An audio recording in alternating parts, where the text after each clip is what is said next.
اس نفل اعتکاف کی فضیلت عام دنوں کے بنسبت رمضان میں اور بھی بہت زیادہ بڑھ جاتی ہے، اس لیے کہ رمضان میں نفل عبادت وہ فرض کے درجے پر آ جاتی ہے، اور فرض عبادت اللہ تعالیٰ 70 درجے سے بھی زیادہ اللہ تعالیٰ اجر ثواب عطا فرماتے ہیں۔ کتنی بہت بڑی فضیلت ہے۔ اگر ایک آدمی نے مسجد میں آ گیا اور اسے اعتکاف کی نیت کرنا یاد نہیں رہا، مسجد میں بیٹھ گیا ہے، سنتے بھی پڑھ لیے یا کچھ پڑھا یا نہیں پڑھا ہے، پھر اس کو یاد آ گیا کہ میں نے تو اعتکاف کی نیت نہیں کی ہے، وہیں پر اعتکاف کی نیت کر لے۔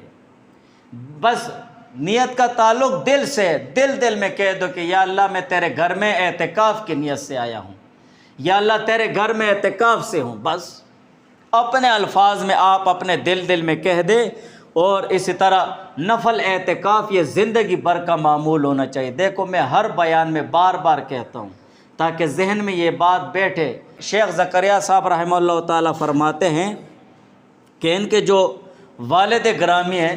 وہ جب مسجد میں داخل ہوتے تو اعتکاف کی نیت تیز آواز سے بھی کر لیا کرتے، تاکہ اگر کسی کو یاد نہ ہو یا کسی کا خیال نہ ہو یا کسی کو پتہ نہ ہو تو اس کو بھی پتہ چل جائے اور اس کا بھی خیال ہو جائے اور وہ بھی نیت کر لے۔ تو کبھی کبھی ایسے بھی کرو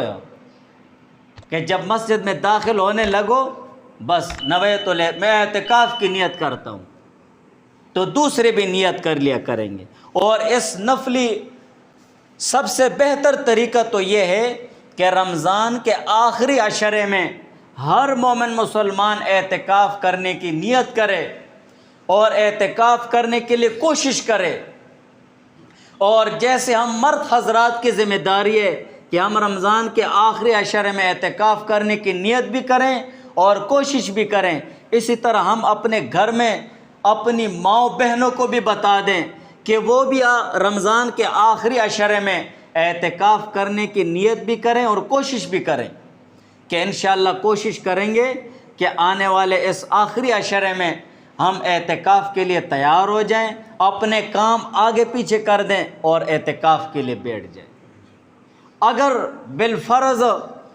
آخری عشرہ آ گیا ہے، آپ نے نیت بھی کی یا اللہ میں کوشش کروں گا، مجھے توفیق دے، میرے مسئلے مسائل ہیں یا اللہ ان کو آگے پیچھے کر دے، اپنے فضل سے تیرے در میں اور تیرے گھر میں اعتکاف کے لیے بیٹھ جاؤں، بس اللہ تعالیٰ کے ساتھ یہ مناجات کرتے رہے، لیکن آپ کو آخری عشرے میں اعتکاف کرنے کا موقع نہیں ملا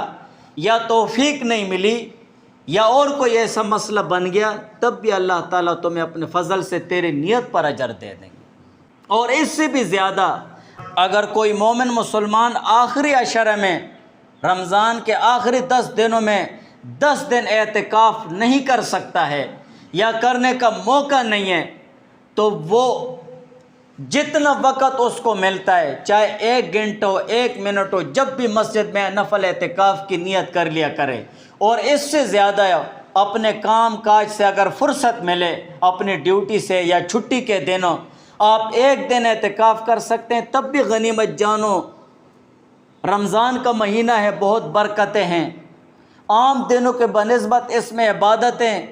اس میں عبادت کرنا ہے اور اس میں نیک اعمال کرنا ہے، بہت زیادہ اجر ثواب اللہ تعالیٰ عطا فرماتے ہیں۔ آپ 1 دن اعتکاف کر سکتے ہیں تب بھی کر لو، 1 دن 1 رات کر سکتے ہو تب بھی کر لو، 2 دن اعتکاف کر سکتے ہو، یہ آپ کے لیے نفلی اعتکاف ہوگا تب بھی کر لو۔ اور حضرت عبداللہ ابن عباس رضی اللہ تعالیٰ عنہ سے روایت ہے کہ جس شخص نے محض اللہ تعالیٰ کی خوشنودی اور رضامندی حاصل کرنے کے لیے صرف 1 دن کا اعتکاف کیا تو اللہ تعالیٰ اس اعتکاف کرنے والے اور دوزخ کے درمیان میں 3 خندق حائل کر دیں گے، جو ہر خندق لمبائی اور چوڑائی میں خافقین سے زیادہ وسیع ہوگی۔ ہر خندق اور خافقین کے 2 مطلب بیان ہوئے ہیں، جتنا فاصلہ مغرب اور مشرق کا ہے اتنا اللہ تعالیٰ اسے دور کر دیں گے، یا جتنا فاصلہ زمین اور آسمان کے درمیان ہے اتنا اللہ تعالیٰ۔ مقصد اور مطلب حدیث کا یہ ہے کہ اعتکاف کرنے والے کو اللہ تعالیٰ دوزخ سے دور کر دیتے۔ جب 1 دن کے اعتکاف کی یہ فضیلت ہے تو اگر آپ 1 دن 1 رات کریں گے تو کتنی فضیلت ہوگی۔ اگر آپ 2 دن کریں گے تو کتنی فضیلت ہوگی، اگر آپ 3 دن اعتکاف کریں گے تو پھر فضیلتیں گنتے رہو۔ اللہ تعالیٰ غفور رحیم بادشاہ ہیں، فضل کرنے والی ذات ہیں۔ اس کے آپ اپنے اعمال کو مت دیکھو، اللہ تعالیٰ کے فضل پر نظر رکھو۔ کبھی کبھی مومن مسلمان کا عمل تھوڑا بھی ہوتا ہے لیکن اس کی نظر اللہ تعالیٰ کے فضل پر ہوتی ہے، تب بھی اللہ تعالیٰ اسے اجر عظیم دے دیتے ہیں۔ اس کے عمل میں اخلاص ہوتا ہے، ایک درد ہوتا ہے، اللہ تعالیٰ کی رضا ہوتی ہے، خوشنودی ہوتی ہے، حضور علیہ السلام کے تعلیمات کے مطابق اور سنت طریقوں کے مطابق ہوتا ہے وہ عمل۔ تو ہمیں کوشش کرنی چاہیے کہ یہ جو لمحات ہیں ان کو ضائع نہیں کرنا چاہیے بلکہ ان کو قیمتی بنانا چاہیے۔ جتنا بھی ہو سکتا ہے ہم اعتکاف کا اہتمام کریں۔